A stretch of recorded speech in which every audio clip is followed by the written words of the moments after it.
and welcome to That Happens, the #1 podcast for gaslighters, abusers, philanderers, and just plain pyramid schemers, baby. I'm Spencer Crittenden, and I'm here with Jeff Davis. Hello, Spencer, my true love. How you doing, no, his audio's off. Is this a good bit he's doing? Oh, no. Okay, I had myself on mute. Hello, Spencer. Can you hear me now? Yeah, bitch. What's up, man? I'm not a dazzling young millennial like you are. Sometimes I push the wrong button, and everything goes pear-shaped. I would rather, okay, so it's not great for you to be muted necessarily, but I would much rather you be muted than you not able to hear us, because at this point, like, that's just a very panic-inducing thing, like tech problem to go wrong for us behind the scenes here. When it's muted, it's like, okay, that seems like it might be solvable somehow, but it's we're at the mercy of God when you can't hear us, you know? Maybe just for one episode, we should be live during our sound check where people can see how much panic goes into just getting my headphones to want to talk to people. It's bad. And at the level of hangover that I'm working on a hangover that is Elizabethan it's just dolor. It is bad news. I hung out. I got Dan Harmon out of the house yesterday, and we went and played a little golf together. Oh wow! Which involved 8 a.m. drinking during the golf game, then drinks at a pub, which we're allowed to be at now, and then I visited a friend who is in the hospital. My good friend Mo, who got absolutely annihilated on his motorcycle, and he just shattered like a piece of porcelain. And he's a tough military veteran, tough dude. So I went to Cedars-Sinai, and because I'm a good friend and a terrible doctor, I brought him a secret flask of Fernet Branca, so we had a lot of that. And then the drinking just kind of resumed, and I think I passed out at 5 p.m., and slept till 10 a.m. today, and I am just rough as a badger's ass. This is not. Ugh. So. And badgers, famously great warriors. Badgers are great warriors, especially honey badger, because honey badger don't give a fuck. Oh man, remember the old internet? That was back before any social media sites, when people actually just like made something good, you know? Remember, I mean, you and I have talked about this before, getting up Monday morning and just knowing that there was going to be Homestar Runner Strong Bad emails would be up on a Monday, and it was the greatest. Oh, yeah. Speaking of which, we got a special guest today, Strong Bad. No, that already happened. Jeff, did you know that Callie's show had Strong Bad? On the show? Yeah. The man, the myth, the legend. That's fantastic. Like an animated, actual Brothers Chaps Strong Bad on the program. In the flesh. Well, you know his look. I skin. think that's fine. I'm glad that Callie's show is so successful that she's pulling A+ celebrities like that. But you know what I'm more happy about, Spencer? That we have actual flesh. We have our producer and good friend Kevin Day, who's still with us. He's got a shorter haircut. How are you doing, Kevin? Doing great. I'm doing great. I scheduled for my first vaccine shot this week. So excited about that. So everyone go out and get vaccinated. Yeah. Mine got canceled. I was supposed to get, on Tuesday, Wednesday. I had my appointment for my Johnson & Johnson one-timer. And then that was the day that 6 women from ages 18 to 48 or whatever, or 16 to 48, got blood clots on their faces and their heads, and so now I have to wait. So. Did they die, or did they just get bad consequences? I don't know. I think somebody said maybe one of them died. I don't know, to be quite honest. And I'm not trying to diminish the awfulness that must be involved with getting a blood clot in your head. Your brain. That sounds awful. And Johnson & Johnson is being either awesomely safe or terrified of being sued, which I think is the same thing when you're a major medical corporation. But there was a very funny bit on Stephen Colbert, a Late Show, about how women can just their chances of dying from their own tampon or their birth control are so much higher than getting an injection. And so here we are.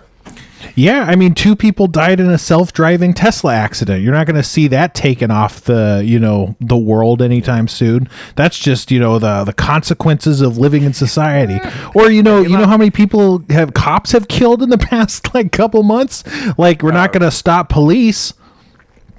We should. Maybe we should. Yeah, maybe this should be our standard of safety. I mean, for real. Elon Musk, the people that have died in the self-driving failures, and he also just keeps blowing up his spaceships. Those things, not so reliable. He loves blowing up spaceships, this guy. It's like if someone was like, "Oh, have you heard of that company SpaceX?" And I would be like, "Oh, the one that tries to create exploding spaceships." Yeah. They're really good at it. Also, why isn't that bigger news at all times? Why isn't a giant rocket exploding not constantly running on my television? Because it's good television. Oh yeah. My favorite television, and I'm sure that Elon Musk could probably help this even be better through his own malfeasance and negligence. So now I'm going to get sued and get canceled. But when bars used to be open and I would go to the drawing room in the daytime or in the evening, whenever, and local Channel 5 News or Channel 13 or Channel 11, our local LA news stations, low-speed car chase, just fascinating. I can't get enough of a Prius being followed by 100 police cars and 5 helicopters, and nothing ever really happens. They end up just running out of gas, and it's the end. But yeah, I could watch it. I could watch it for just hours and hours, and I do. Gentle tension. Yeah, I mean, in a Prius, Wow. That's going to be like an 8-hour car chase because they got gas mileage for days. Yeah, OJ at least had a Bronco, which what does that get? 12 miles to the gallon. Yeah. Eventually, he was going to have to pull over. Yeah, the Prius could just. Oh yeah. When's our first? Has there been one? Let's do some research. And let's also say hello to our Happuccinos out there. We love you, and I've been fascinated by your. Look, I'll admit my mistake on requesting that you guys made / fan arts and fan fiction of me and Spencer. That was my bad, because you motherfuckers have followed through in a good way, certainly a disturbing way. It's haunted my night thoughts. I don't know, Kevin. Can you put up the most recent art and fiction in the chat? So if we want to dive into that, is there new art? I don't know if I've seen anything new. I don't know. It was like some just kind of some clip art. It wasn't necessarily you and me, but it was 2 men disrobed and embracing, I believe. Oh, that sounds right. Yeah. I also have the feeling I'm like a mentalist. I'm looking at Kevin Day's face here on the Zoom. I think he writes it all. I think just the look of pleasure on his face right now is like, finally they're gonna read my shit. And I think this is what gets Kevin Day through the night. Okay, what is happening here? That's some art. Is that man and man or man and woman? It's cropped tastefully to avoid being able to tell. It might even be a baby. That might be a rotund baby. And it's reasonably priced at $1.25 US from Monsanto Publishing. Finally, the sponsorships are coming through. We finally got. Oh, speaking of sponsorship, I'm going to keep the Hangover at full speed and have another little Fernet Branca here. Keeping the Hangover at says Bangover. to the people who are just listening to us. Yeah, yes, so we're looking at a book cover. It's got like 2 kind of Rubenesque figures that are cropped by mine and Jeff's Zoom windows in kind of like almost in a censor bar fashion, and then it says social distancing can't keep their throbbing hearts apart, and the title is Lust Between the Headphones, a late night novel by Kevin Day. So it is by Kevin Day. Yeah, exactly. Kind of giving the game away. I didn't even see that. Yeah. I know that someone DM'd me saying, "Oh, I sent some fan fiction to the email address," and then he later DM'd me like sending what appeared to be a table of contents that just like had chapter headings, titles. I'm pretty sure there was an appendix in there. Like it was An appendix. It was in depth. Yeah, which, I don't want to shit on people too hard, but my understanding is a lot of people, when they do fan art or something, they just kind of post it and they don't like DM us saying like, "Oh, can you do something about this? Can you help me out? Like, can you validate me, please? Like, can you say that I'm really good?" Like, they just kind of make it for the fun of it, So like, I'm told that's even more fun, and when you're just doing it for the on our Discord channel, or where are you seeing all of this? This is in the That Happens DMs. This is in my personal DMs. I think they probably know, they're not going to get a lot of traction in your DMs, but they might be in your DMs too. I don't know if they're in Kevin Dave's. When you say my DMs, you mean like Instagram, or what are you talking about? Yeah, Instagram or Twitter or whatever. I haven't looked at Instagram in a long time. I've just been drinking and yeah. I went to the Soho House yesterday. I don't know if you're familiar with that. Vaguely, yeah. And I don't remember leaving the Soho House. That's where I was at, and I had to be escorted and like carefully carried like on a catafalque or a litter. But I was I think I had at least one attendant carrying me by holding my elbow and getting me down the stairs, and that's the last I remember from yesterday.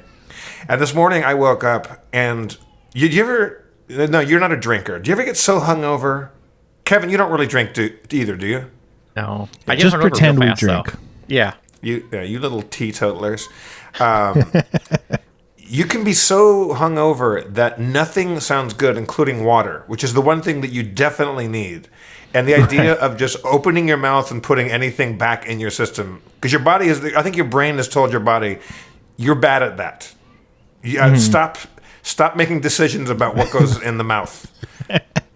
And, I've definitely felt like that after a particularly terrible nap. Like, naps are awful. Like, you take a nap and you wake up and it feels like the world has ended. Like, you just have a searing headache. Like, that's the closest to a hangover I get. But a nap for me, a nap for me is paradise. I'll take a nap and I wake up feeling like $1 million.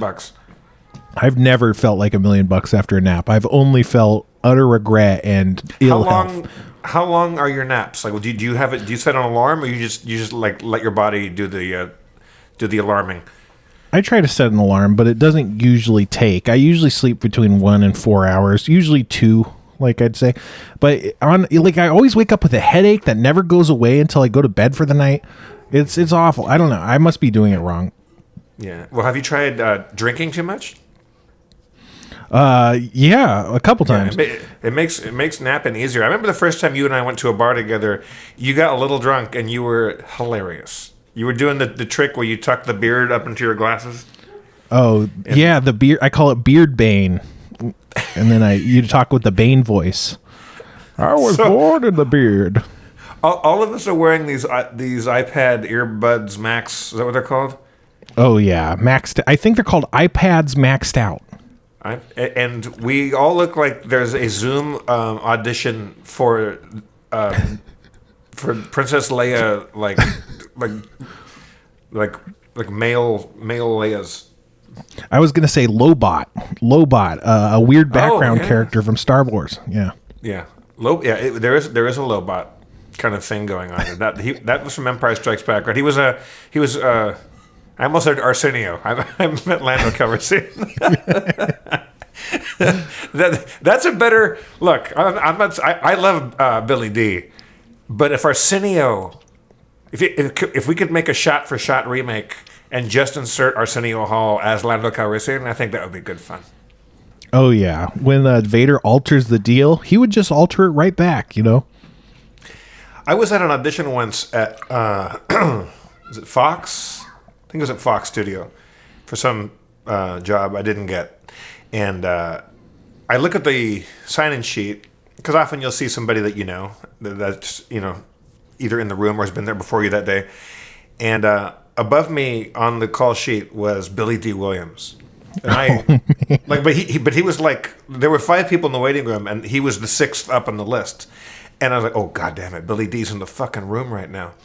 And I look around, I'm like, did you guys see Billy D. Williams? And they're like, who's that? I'm like, he's fucking Lando Calrissian.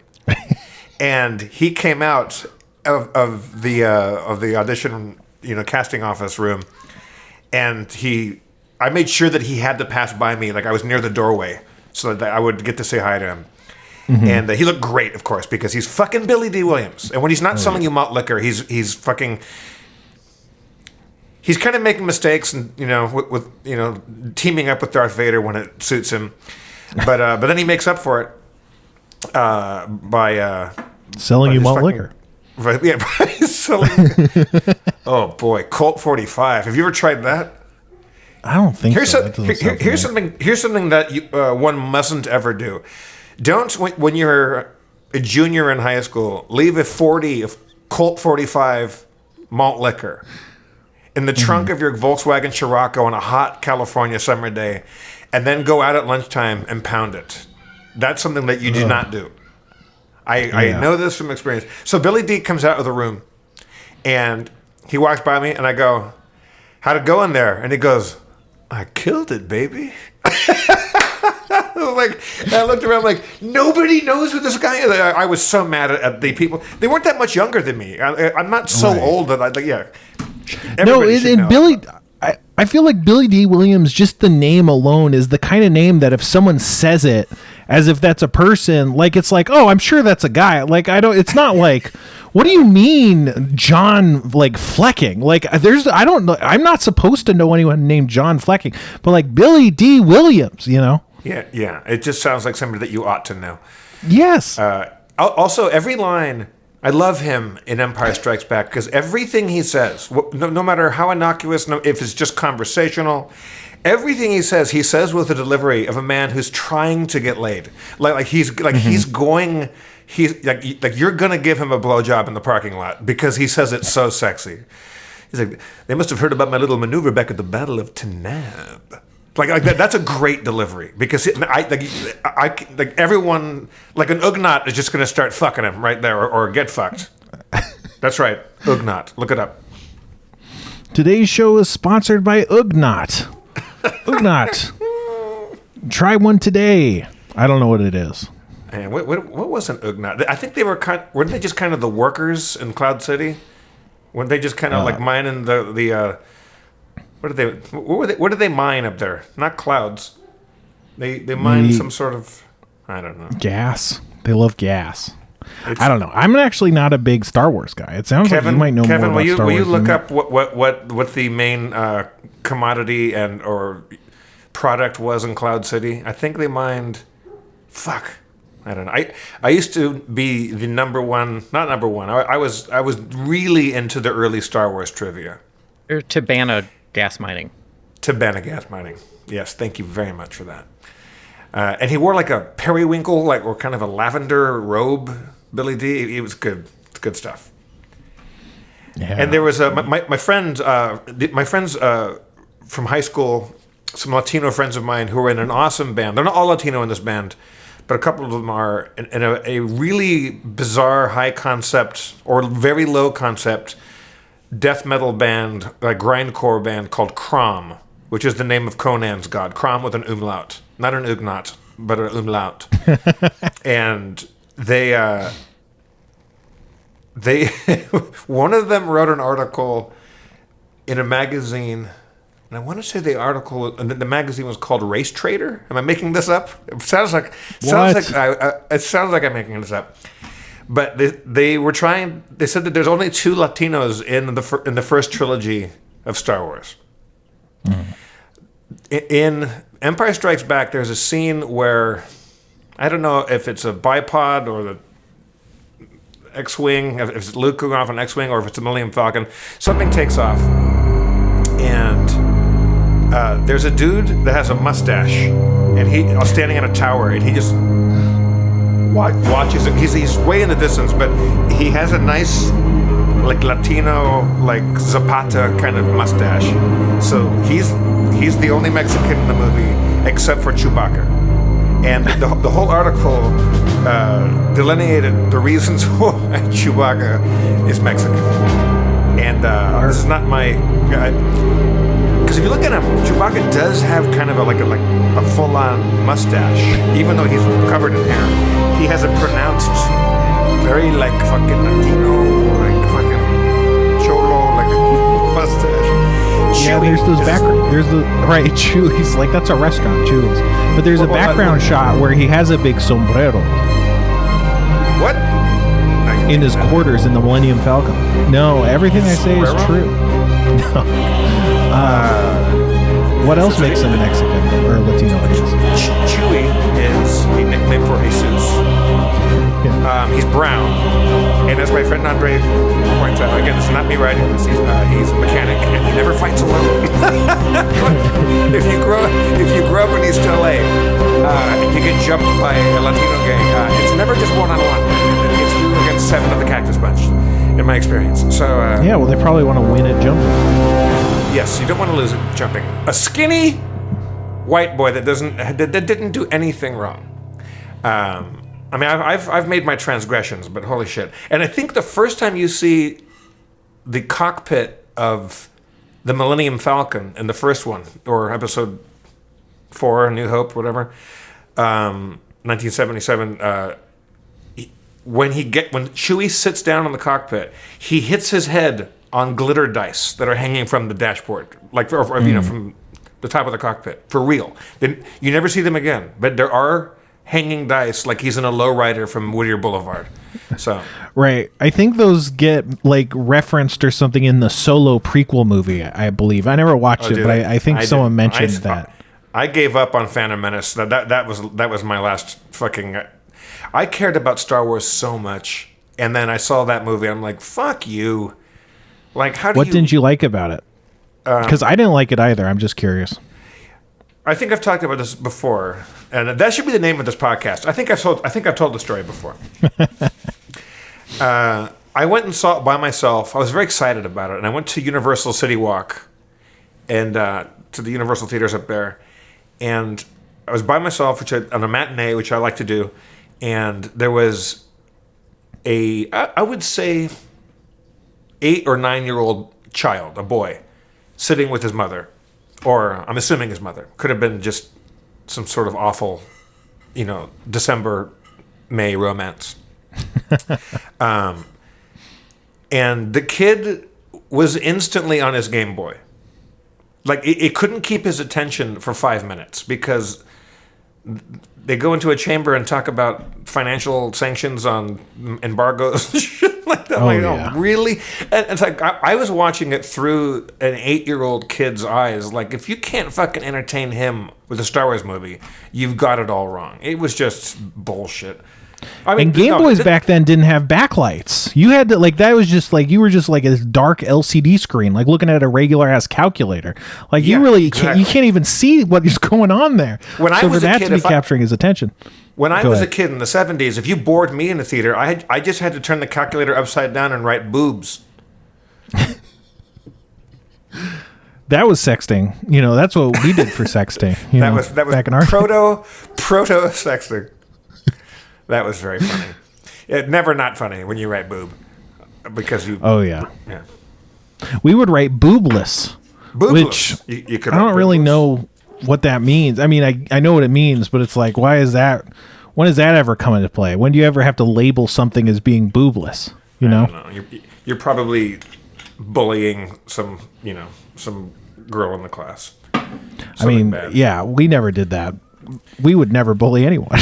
I was talking. Speaking of boobless, I was talking to Dan Harmon yesterday over, I would say, 50 drinks, and I don't know if anyone's. I mean, a lot of people may be following him. The Happuccinos may follow him on Instagram, so they do know what he looks like now. He looks like Rick Rubin, but without the upkeep. It's his beard is great.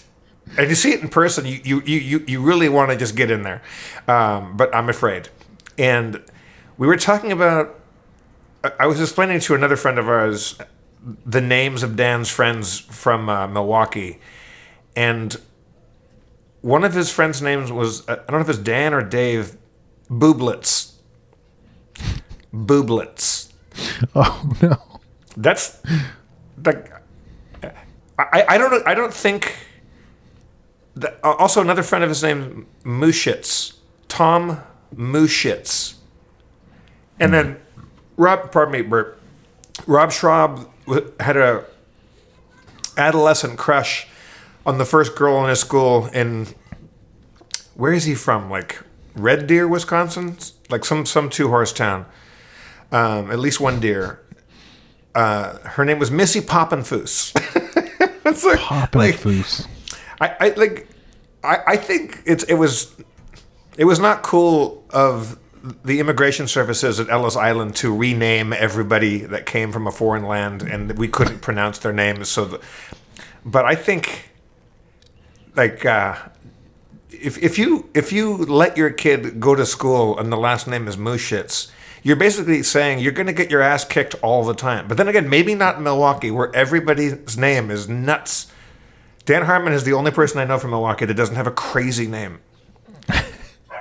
There was Yeah. who's the other one? Ramstack. Dan Ramstack. That's a good name. That sounds like a fucking Damn. supervillain. Or yeah, Yeah, that's a football player or like a Ramstack.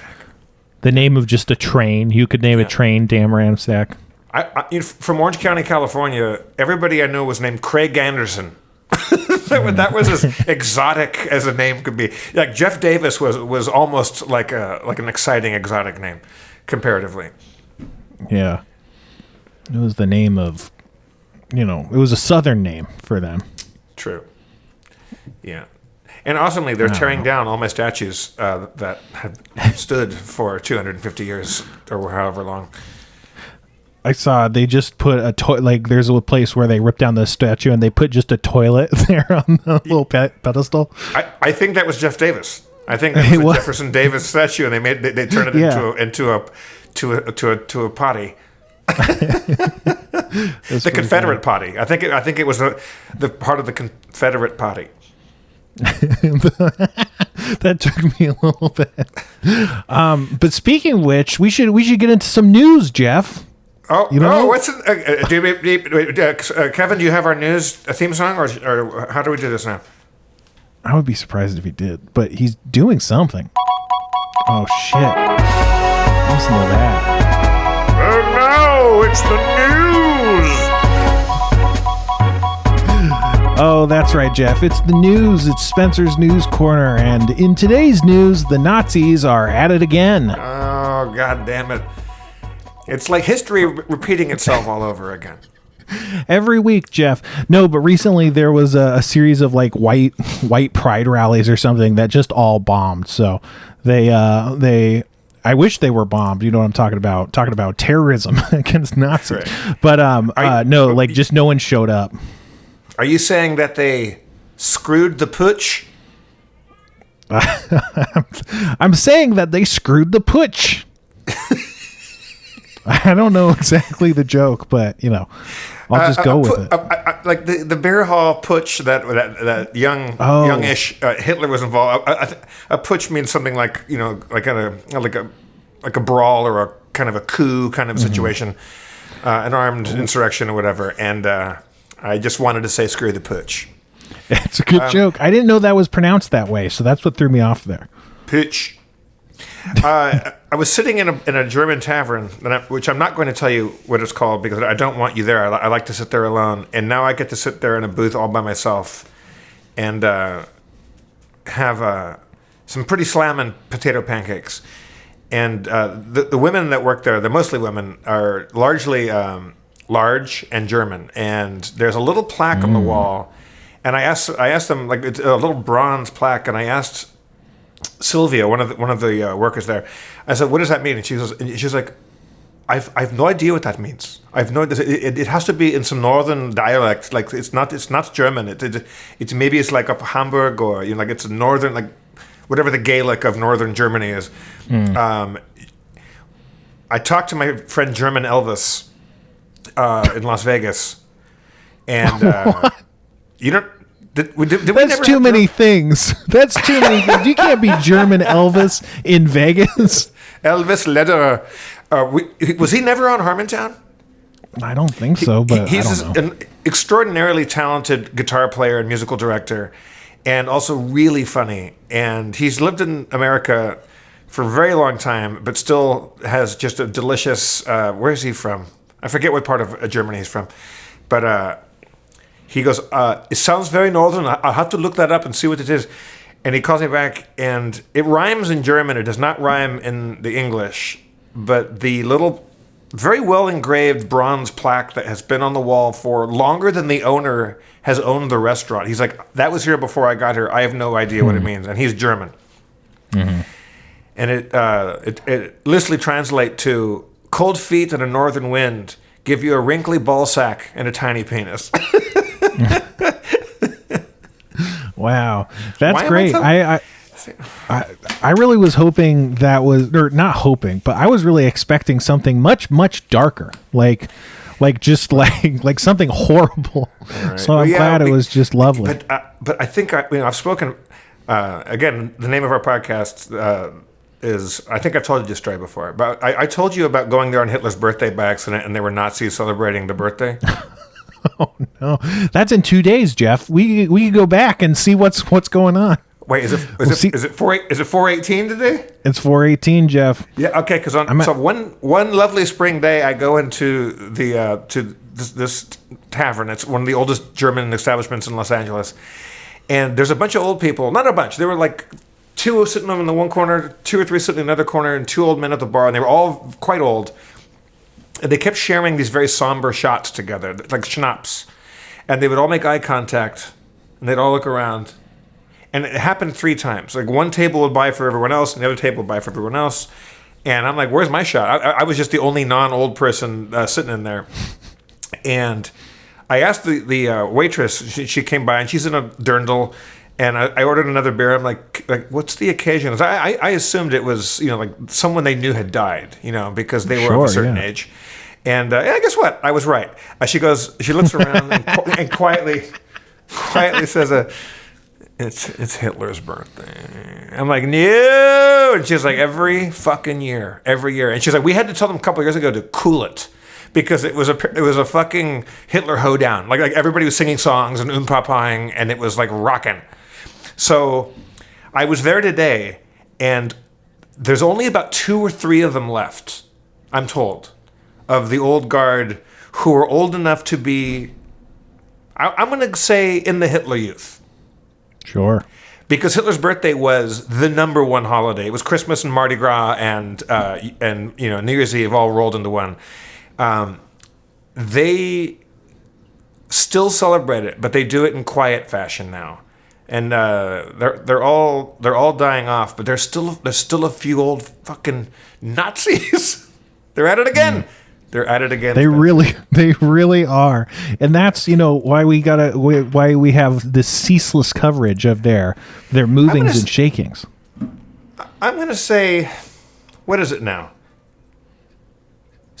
80 years ago. That's 80 years of really bad press. Really bad press. If you're still celebrating that dude's birthday, you're a bad person. Hitler was the original cancel culture victim. Yeah. They came for Hitler. Yes. I'm going to go on a limb and say Hitler wasn't a person that you should still be celebrating. Unless, wow. Those are just the limbs we'll go out on this podcast, using our platform to really, I don't think these people would be old enough to have been in the military or to have been, a guard at a camp or something like that. I think they're old enough to have been early teens. Sure. But then again, by the end of World War II, there were 13-year-olds holding weapons and fighting and stuff. So right, they were probably old, they might have been old enough to sneak into the into enlistment or something. We should go beat their asses. That could be cool. That happens. Very special event. I'm not I've seen your coyote attack skills, Spencer. I won't lump you into this. I think this guy could kill both of us, and would. I'll let him. That'd be even better for our viewers. Oh, think of our ratings on our next podcast if we were both killed by a Nazi. That would be so good. That happens with Kevin Day. And in the news, the Nazis are at it again. Oh, God. And, we joke, of course, but my coyote technique is very effective, and it's meant for quadrupedal creatures. I definitely have, Nazi repelling tactics that are much, much different.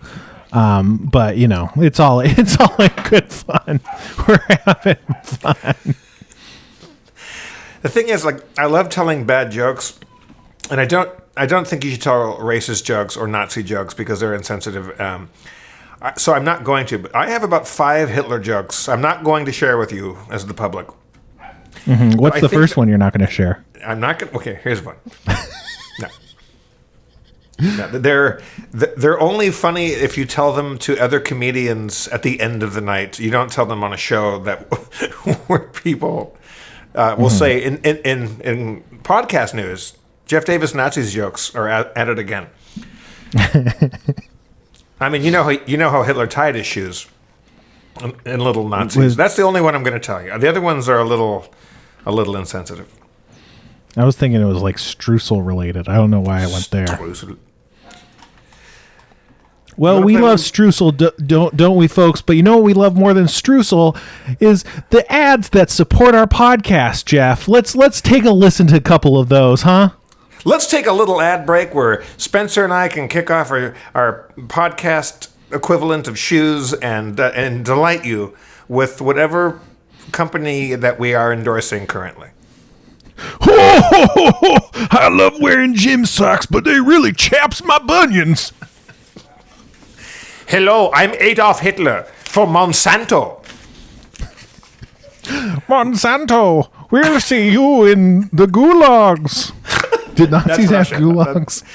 Okay. Do you think Hitler had the jurisdiction to actually send German citizens to a Russian gulag? I don't think he had the jurisdiction, but I think if he tried it, they would be like, these guys are going to the gulags? I mean, okay, we love putting people there. Yeah. If I'm a Russian czar or premier or whatever, and Adolf Hitler says, hey, these are people so bad that I don't even want them in my concentration camps.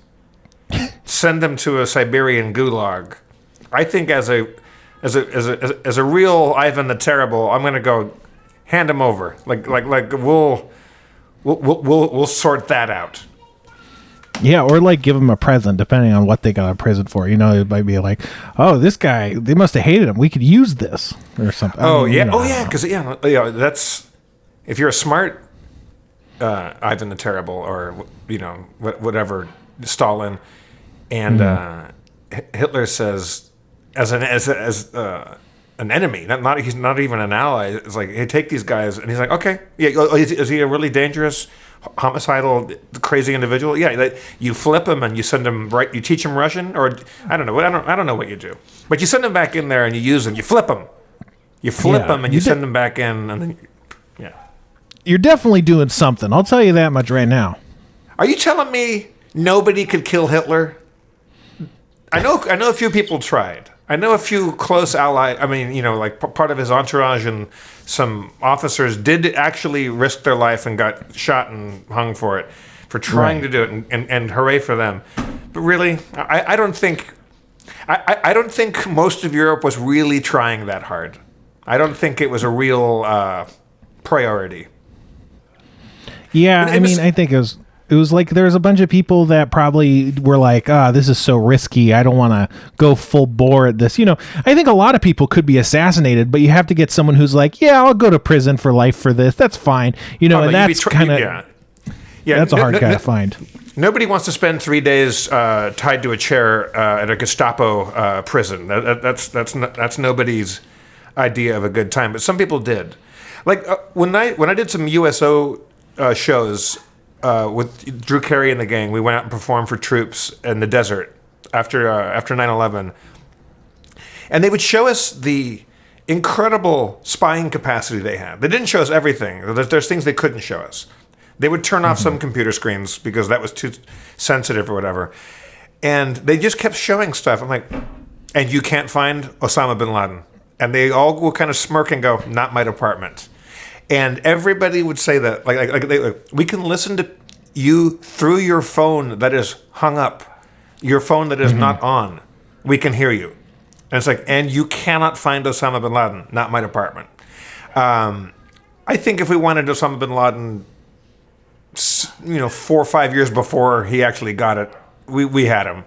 I just don't think, I don't know. I think people like to prolong wars. How do you feel about this pull out of Afghanistan? Are you for it or against it? Why not? Why not, right? Well, we got better stuff to do. Like, I can't think of anything, but... Can I nominate you for our next Secretary of War or Secretary of State or whatever they fucking call him? Is it, yeah. Fuck it. Why not? Pull him out. Like, what's the worst thing that's going to happen? A war is going to break out? Yeah, come on. We have to put everybody back on a plane? Yeah. So dumb. They'll enjoy that. I don't like anything that happens in the world. That's the name of our show. I don't like it. I don't like the podcast. You don't like the name of our show. You don't like doing this. I don't know how much I love existing. It's kind of all a big hassle. I love the drawing that Callie did of us because she's made me look young, and you, she's really captured an essential quality of you, which is, it's not just that you're upset, it's that you're not buying it. I'm not having whatever that happened. I'm not buying whatever happened. Yeah. I agree. I want it to be more sleepy and blobby and droopy, but she said that well, both of your eyes can't be closed. That's ridiculous. And I was like, well, I'm done having this conversation. How are things? How is the uneasy detente between you and your roommate Callie Kazoo going on right now? Well, I've been taking the walls to her room and slowly pushing them back. I'm trying to gain territory. Jeez. So I've got about 3 inches, but if you take that across the whole, what is this, like 10 feet of wall? That's about 3 square feet I've gained, Wow, this is like the 10-day war and like Golan Heights. This is fucking serious shit. Yeah, I'm blitzkrieging all over this bitch. Speaking of blitzkrieging all over this bitch, let's play a little D&D if we can, because Right. This is you're gonna have to give me some update on what happened last time, because my notes again incredibly sparse. Can I read? I like this as a segment. Please go through your notes. All right, episode 8. Attic of the house, trash. First floor basement, rot grubs. Beef fungus Ned, human. Kill the bugs. Wine, Victory Vineyard with unicorn inserted into Victory Vineyard. Seam in the wall, secret door. That's so good. That's so good. Man, I couldn't have asked for a better outcome to that. Let me pull up my... That was more notes than I had for episode 7. Episode 7 just said, end at 4 o'clock. So, did we even play D&D, or did anything happen? Yeah, we did. You got the music, Kevin? Let's get this going. Whoa. Last time on That Happens, our heroes were down in the cellar, the wine cellar, where they had encountered a corpse. And one of our heroes, let's call him Fuzzy Knuckles, stabbed a longsword he found from the corpse into the corpse, unleashing a swarm of rot grubs that started swarming and itching and wilding out, taking up a cowardice pose in the far wall, Francisco de Quevedo, or I don't know, we'll fix it in post, threw a flask of oil at the rot grubs, catching them on fire. And Big Copper, he did what he does best, which is release a small puff of poison on his enemies. But then, what's his face? Ned ran up the stairs like a scared baby. And then they killed the rot grubs, but not before a couple rot grubs infested Big Copper. So he had to burn them out using some of Fuzzy Knuckles' oil. And then they found a wine bottle and a secret door. And through that door, another room. Okay. Now, so in the other room, you found a footlocker that you were opening, and then that was our cliffhanger moment was you were opening the footlocker. Oh, so we're in the other room. You're in the other room now. We've gone through the door. And remind me, what is our relationship with Beef Fungus Ned? You found him tied up in the second floor. He was just tied up, and he was like, the ghosts got me. They stole my clothes. And so we found his clothes, and then he followed us around, and you got attacked by sturges, and he slapped one of them out of the air. And then he was like, I'm the leader now. And you're like, okay. But he hasn't really done much leading since then. Right. And he ran from the rock grubs, but then he came back down, and he's been a bit of a pill, I'll say. Has he been helpful in any way? He slapped the sturge, but otherwise, no. He hasn't said much. He's kind of melded in with the background. I think he might have said something like, what? There's not going to be any secret doors down here, right before you found a secret door. Oh, but that might not have happened either. Okay.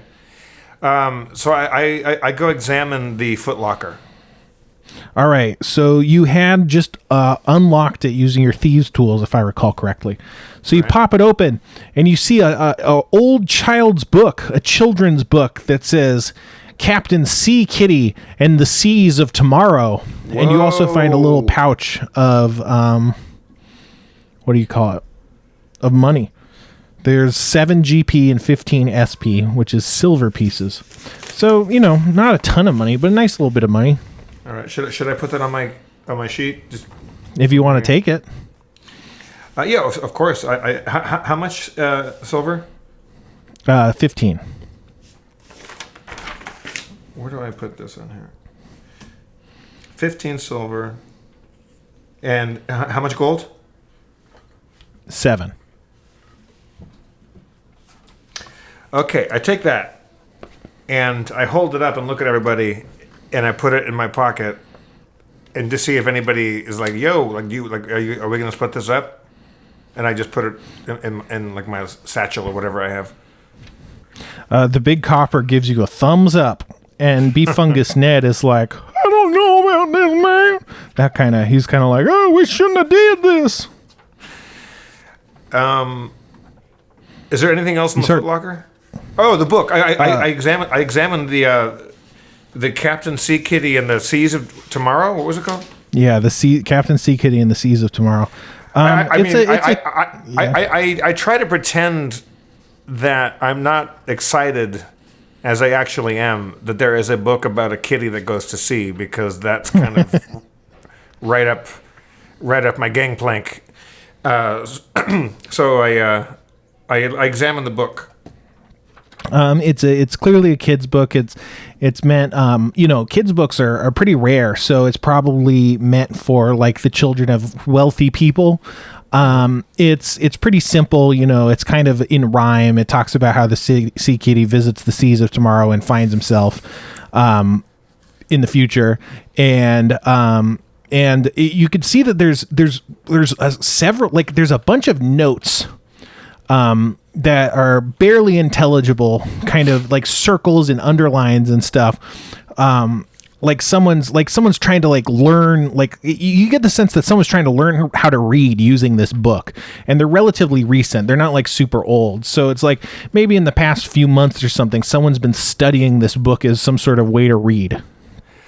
I look at Beef Fungus Ned and say, "Is this your book?" What? No, I've never even been down here, man. That's what? Okay. I don't even think I have to roll a perception to tell that he's bullshitting me. And I go up. Yeah, you get the sense he has been down here before. Go ahead. Yeah, I grab him. He's wearing clothes now, right? Oh yeah, so many. He's wearing more clothes than you've ever seen. Okay, so I go up to him and I grab him by his collar, like his by his throat of whatever the clothes throat, and I say, "You don't come clean to me right now." And I slowly start because it makes a nice little sound. I slowly start unsheathing my dagger from behind me. It makes a little shh. And I was like, if you don't come clean right now, you're not walking out of here, Ned. He's like, what what do you want, man? I'll tell you whatever you want. I want the truth. You can't handle the truth. He's like, he's like, help. And you see 3 dudes come in from a side door. They're armed with scimitars and these a are short humans? sword. These are humans? Yeah, these are all humans. And he's a human as well. We got Big Copper, who's back to full health after burning the bugs out of his whatever. I don't think he's full health, but he's probably at 8 health. You're probably at full health. Okay, but he's still in fighting condition. Oh, yeah. He wasn't built for fighting, but he almost was. I have the feeling that we can't rely on Ned to help fight these guys if they want to ruckus. Yeah, you make that keen observation, and it holds true. I take my rapier out and say, "Bring it on, you fuckers!" Oh damn! They didn't want to hear that. Everybody roll initiative.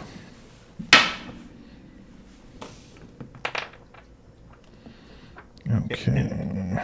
What do I add to initiative? Anything or just what? Just your dex bonus. Where's my dex? 12. Okay, so you go first, then the people I will refer to as the bandits, then the Big Copper, and then one of the other men who's not a bandit. Let's call him a scout. But yeah, it's your move. It's my move. I use feline agility to.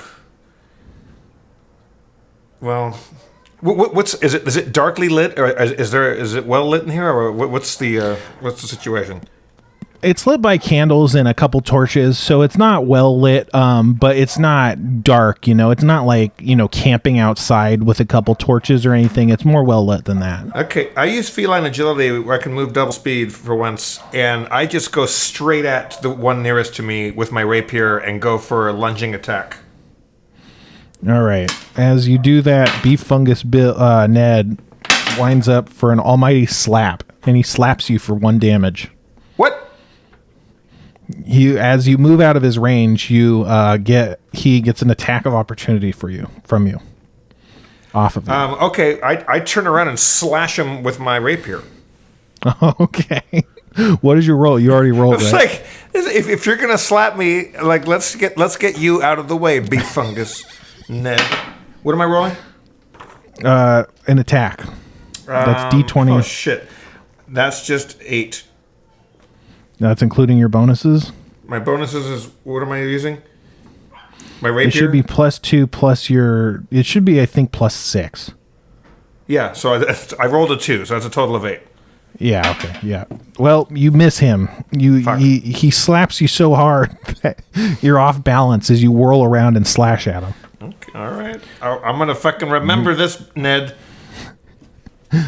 All right, so Ned's gonna try and slap you again, and he fails. The two bandits are gonna close in, one on you and one on the Big Copper. Let's see, what's your armor class? 15. Okay, they miss both of you guys. So they slash with their scimitars and they don't hit. It kind of clangs off of Big Copper's metal bulk and yours just misses completely. Now it's the Big Copper's turn. He's going to try and spray poison on the guy. And he does. The guy that attacks him specifically. Oh, shit. Where's my dice? Well, I'll find my dice. Let's just do something else.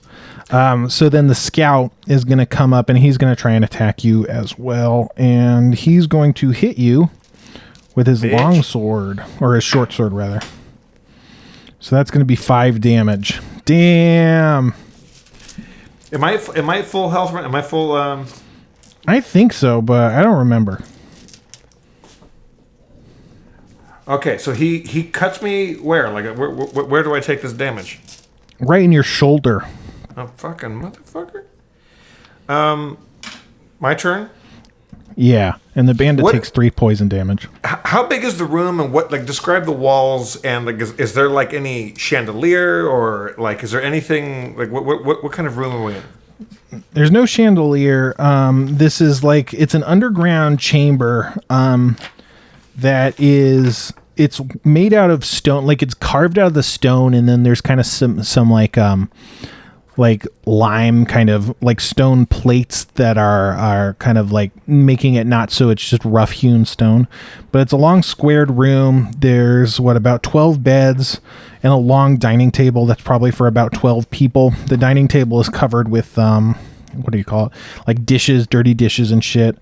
And there's also a fireplace. There's 2 doors that are both on the east side of the room. Okay. And one of those 2 doors is where those guys came from. The other side of the 2 doors is barred. It has like a big bar across it, kind of, locking it shut, if you will.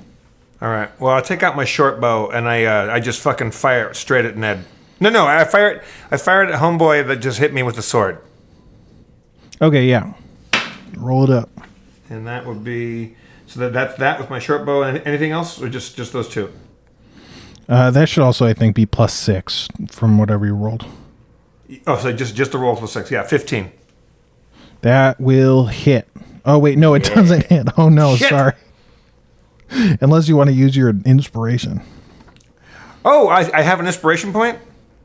Yeah, you have 1 inspiration point. Do I have to re-roll? Yeah, you can re-roll it. That was worse. Oh, no. That was just 10. I just wasted my inspiration? Yeah, so you rolled a 10 with the modifier? No, it was a 4 + 6. Jeez, I'm sorry.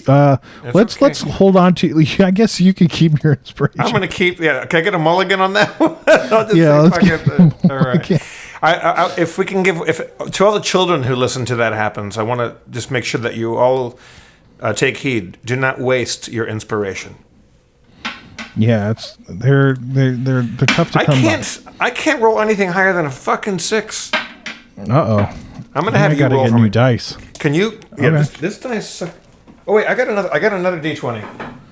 Am I that superstitious? This happens. This is something people do. This happens. More like that happens. Heyo. He said the name of the thing. So every time somebody says that happens, you have to have a drink. Uh-oh. This drink is sponsored by Victory Vineyard. Victory Vineyard, fine purveyors of wine. Look for the bottle with a unicorn on it. Victory Vineyard. Oy. Tastes like grapes. Okay, all right, so one of the bandits attacks Big Hopper. One of them goes for you, but he misses. Fuck yeah. And then I've had a rough go of this one, so I deserve all the luck I can get right now. Yeah, for sure. And Big Hopper takes 2, reducing his hit points to 6. I can't believe that a beef fungus Ned can slap me successfully, and a successful, dashing, swashbuckling kitty like me can't even make contact with anybody. This is very disheartening. Yeah. Yeah, it is. It happens. That's the way. I don't know what else to say. Yeah. Yeah. Okay, so trying to think. All right. The big copper, he takes a disengage to move back without taking damage. He moves 5 feet away from the guy, and he levels his hand at what's his face? At the scout who hit you. And he rolls an attack, and he blasts a coin out of the palm of his hand at the scout. And deals 7 damage to him. Okay. Nice. It pegs him in the arm. I'm assuming he probably says something. He goes, white lightning! And it kind of unleashes a blast that's white like lightning. It's kind of fun. That's good stuff. So he's also a George Jones fan, which that makes me happy. Yeah. Yeah, but the scout's going to attack you again. And let's see if he... Oh, he misses. This is perilous. Yeah, this is perilous. Everybody's on the verge of death, except the enemies. Yes, no, they're doing all right. Yeah. All right, it's your turn. Okay, I take out... I'm looking at my equipment, and I see I have a lucky charm. Mm-hmm. I take out the lucky charm. What does my lucky charm look like? Do I have to make that up for myself, or is that something you know? Yeah, that's something you make up. I don't have that information. Okay, what it is, it's an old whale tooth that has been scrimshawed, etched, nice. And on it says there are 3 rules aboard my ship. First rule: the captain's always right. The second rule, don't sweat the little shit. And the third rule, see rule number 1. And I rub it, and I put it back in my pocket because it's maybe my dearest possession aside from my rapier and my dagger. And how close, what's my proximity to the nearest attacker? You're close to 3 people. Is Ned one of them? Yep. Okay, Ned, I'm going to slap. I'm not going to do it on this turn. When I've killed everybody else, Ned's going to get this fucking slapping of his life. I go to the scout. I take out my dagger in my left hand and my sword in my right hand. I don't think I have a 2-weaponed attack. Mm-hmm. But there's probably no way for me to get into a sneak attack position right now, right? No, not with those guys. If the thing you could do, generally speaking, is if you get in a position to flank, using Big Copper. If you flank a guy, you'll get your sneak attack damage. So, Big Copper is close to, but not engaged with the bandit. He poisons. I've already used my my feline agility. But I can't do that until I've moved 0 feet for 1 turn. Has that already occurred? That's happened, yeah. That's happened. Everybody have a drink. That counts. Okay, I use feline agility to go into a flanking position. Can I go into a sneak attack on the same turn or no? Yeah, let's say you can, yeah. Okay. And I go for who would be nearest to me, the scout or the other guys? The one that you'd be in flanking position with would be the one that Big Copper attacked. Okay, so I use my rapier and I go into a sneak attack and try to just gut him with my rapier. All right. There we go. That's what we're talking about. 21. That'll hit. And do I get extra damage because it's a sneak attack? Yeah, you get an extra 1d6 is what I'm reading on your sheet. 4. So add 4 to that.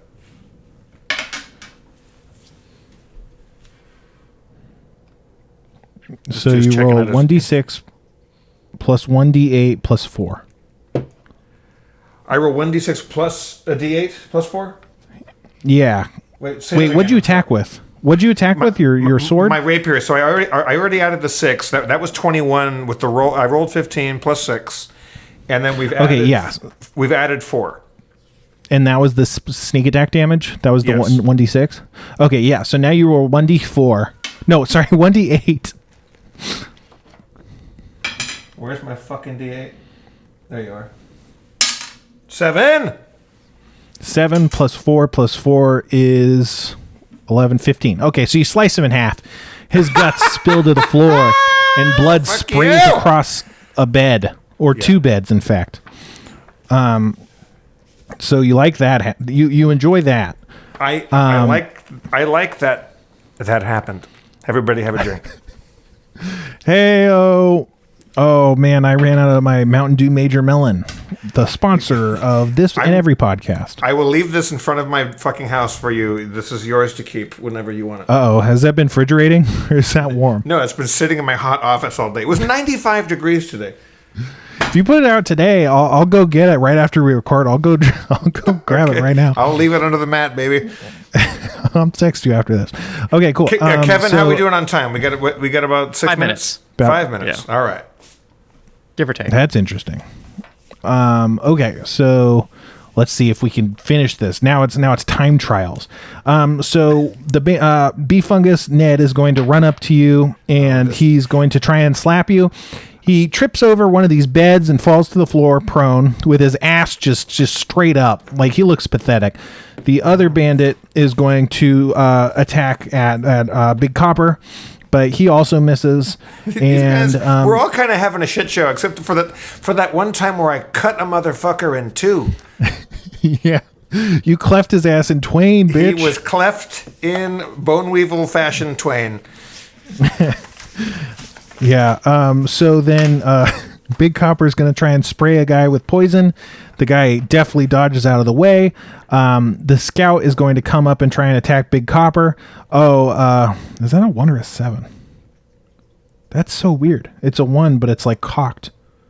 I'll put a picture on the website. That could be fun. So he goes for a slash and he misses so hard he slashes the other bandit. Nice. Friendly fire. He's going to hit for 4 damage there. Fucking good. That guy can go Which fuck isn't himself. enough to kill anyone. Yeah, but they're not looking too good, so now it's your turn again. Okay. Why is this one? Who am I closest to? You're at this point you're close to everyone. Everyone's kind of like stuck together in a big mass. Okay, dig. I say out loud without distracting myself too much from what I'm focusing on. I say, you want to slap a motherfucker? This is how you slap. And I take out my tabaxi claws and I just go fucking full on Krav Maga, like just scratching and scraping at the nearest person's face. All right, so let's say that's the scout. Go for it. It's not great. 9 plus 1d4. 1d4 plus 2s? What does that mean? Oh, you got to roll to hit first, so that's going to be a 1d20. So that was... Shit. Can I roll it again? I forgot what it was. It wasn't very good. Okay, that's better. Yeah, if you don't... I'm using that one. I just completely forgot what I'd rolled because I didn't know what I was doing. So Sure. that will be 17. All right, that's going to hit. And then I roll what? I roll attack bonus, a d6. So for this one, it's 1d4 plus... I guess if that's a sneak attack, it's going to be a 1d6 and then plus 2. So a d6 plus 2 is 5. And then a 1d4 on top of that. 4. Okay, so you scratch his face so much, oh man, and you feel your little pinky claw catch on something, and it turns out it's this fucking jugular vein. Whoa! And oh boy, blood is just spurting. He goes down. He lands on the fallen. What's his face?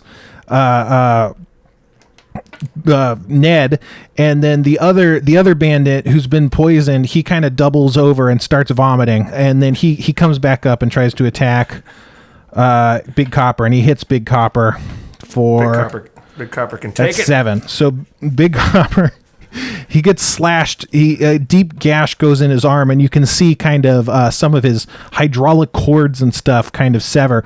And Big Copper, he goes down hard on the ground. So yeah, that's him. Now it's Big Copper's turn, and he's dying. So what's his HP right now? Big Copper's at 0 HP. Oh fuck! So he's dying. He passes his death save, his first death save. So now it's your turn, and this is the last thing of the game. There's Ned, who's on the floor, and then there's the last bandit. Short bow. Fire a short bow right at the dude's fucking chest. Where'd you go? 16, and what else do I add to it? That'll hit. Even a 16 will hit. What do I roll for damage? D4? Just 1d6 plus 2, because now you're not flanking, because Copper's down. So 1d6 plus 2 is 4 total. Oh, sorry, it's 1d6 plus 4. So that 4 becomes a 6. 6 plus 9. All right, you hit him. Oh boy, he's not looking so good. He bolts for just a blank wall. He bolts for the blank wall, and you can see he presses it with his bloodied hands and reveals a secret door, and he slips behind it before it closes after him, leaving you just with the fallen and crappy, is just disgusting and pitiless or pitiable. Beef Fungus Ned is the only living person left with you. But who knows what'll happen next on That Happens. Cliffhanger! Thank you, Happuccinos. Our time is up. We love you for being here. Thank you, Kevin Day. Thank you, Spencer Crittenden, and all of you for being here. I'm Jeff Davis. We have 6 seconds left. Spencer, finish it off. Go with God. Ah!